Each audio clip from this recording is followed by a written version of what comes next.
Today, for some reason they've declared this is the International Dance Day.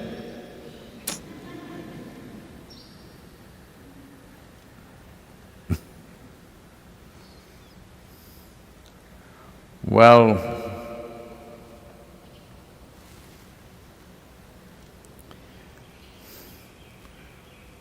in this culture,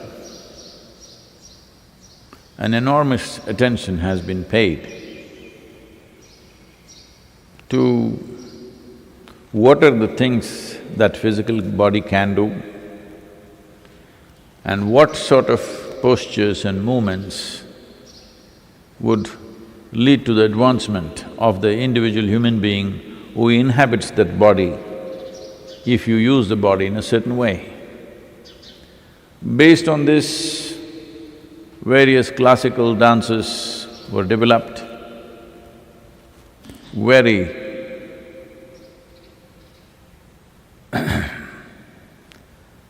exquisite expositions of what the body can do, not in terms of acrobatics, but in terms of various things that you can do with the body gracefully, with a deep or very profound involvement on the level of your emotion, a certain mathematic and rhythm to all that we are doing.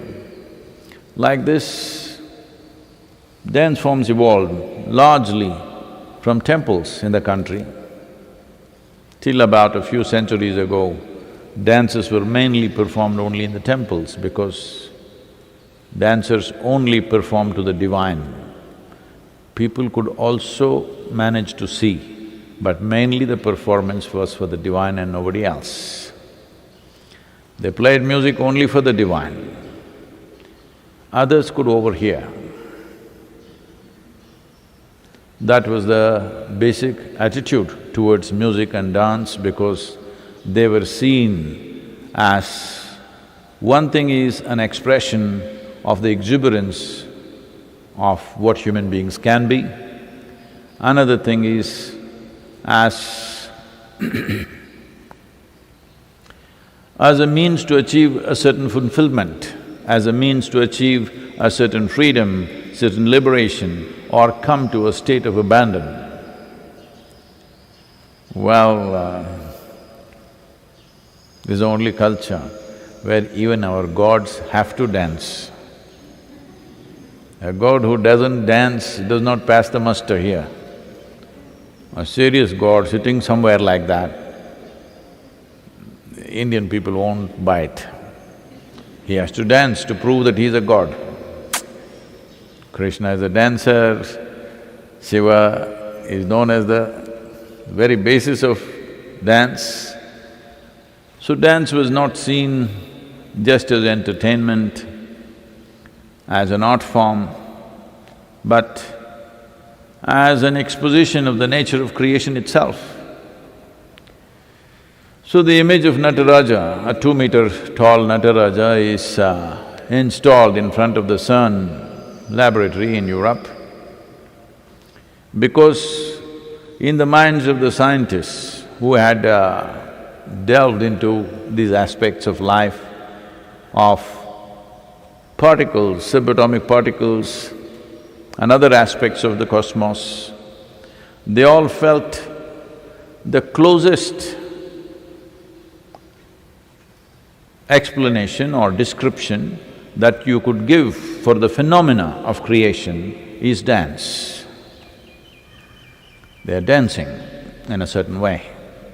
Well, always yoga described both creation and destruction as tandava. That means a wild dance, but phenomenally synchronized. So Shiva, Radha Yogi is a representative of that. A whole culture has been bred from that dimension of understanding. So today is International Dance Day, and if you want to maintain social distancing, that's the best thing you can do, simply dance by yourself. because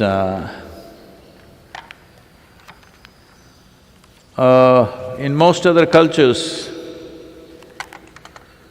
people always understand dance means to dance with somebody. But here dance means we'll close our eyes and go crazy.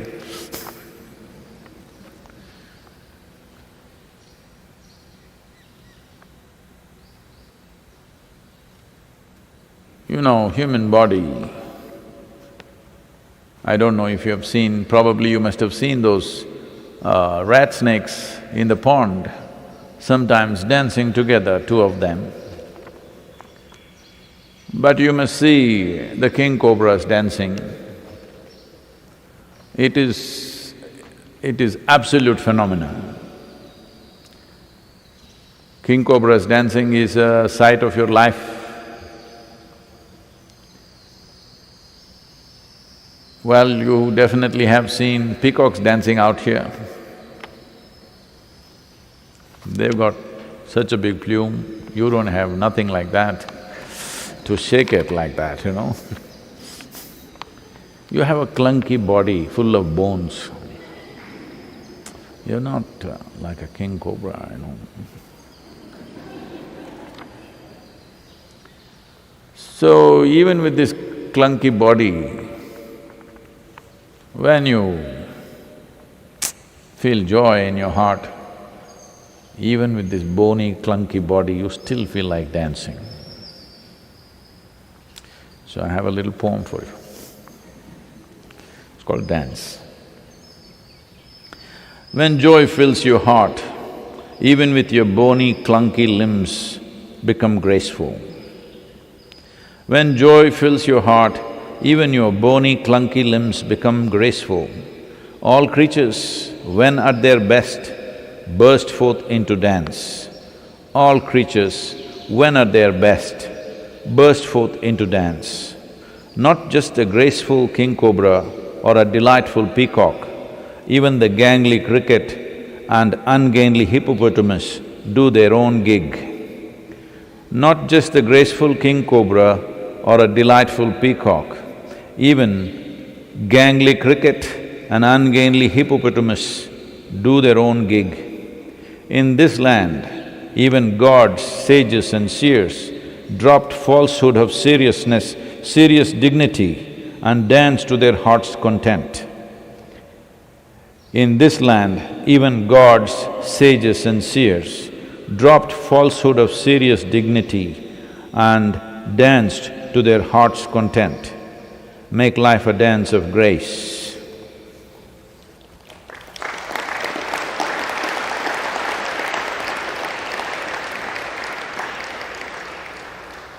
For those of you who felt it was too long a dance, a short one, okay. This is also called dance. When your heart is full and mind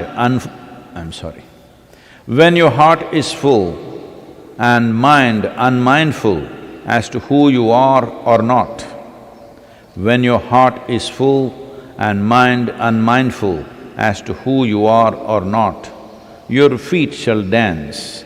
There is no method but just an abandon. Your feet shall dance. There is no method but just an abandon.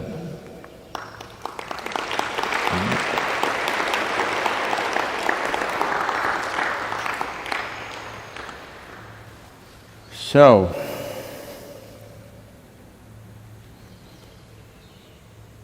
there are days dedicated to every kind of thing.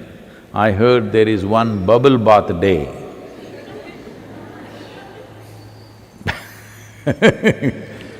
But a day for dance is a good reminder for human beings because most of them have… because they're carrying a mountain on their head, many of them. Some of them are carrying the very planet on their head. Because of that, they cannot dance because such a big weight. Their belief systems, their philosophies, their ideologies, their bloody scriptures, endless amount of burden. So you cannot dance. For dance, you must be a current life, not an ancient life.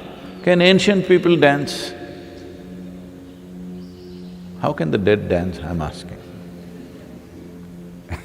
Ancient people cannot dance. Only current life can dance. One who is alive today can dance. So if you try to live because your idea of value comes from its ancientness always. If something has to be good, it must be minimum 1,000 years old. Because it doesn't take any intelligence or awareness to value what is old. Like for example, Krishna means always dance. Well, after 5 or 6,000 years nearly, everybody says Krishna, Krishna. But when he was alive, there were all kinds of accusations. Only those who had a heart for him danced with him. Others, there was no social media, but there was still a society, small scale, all kinds of accusations. But now everybody appreciates him because long gone. Now it doesn't take any intelligence, you have already fixed him. Krishna is our God, so no problem, he's perfect. When you have little trouble with him, you will make him into Balakrishna.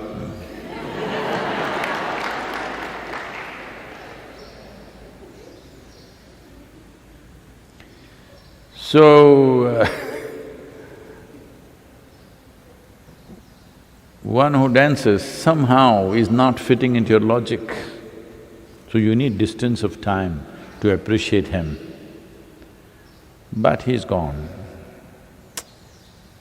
Now also, Krishna or whatever other names is not about that person, it is about that dimension or that aspect of life. If Krishna or Shiva doesn't come alive in you right now, you worshipping the dead one, not of much value. If you're using him as an inspiration, all right, it's fine with me.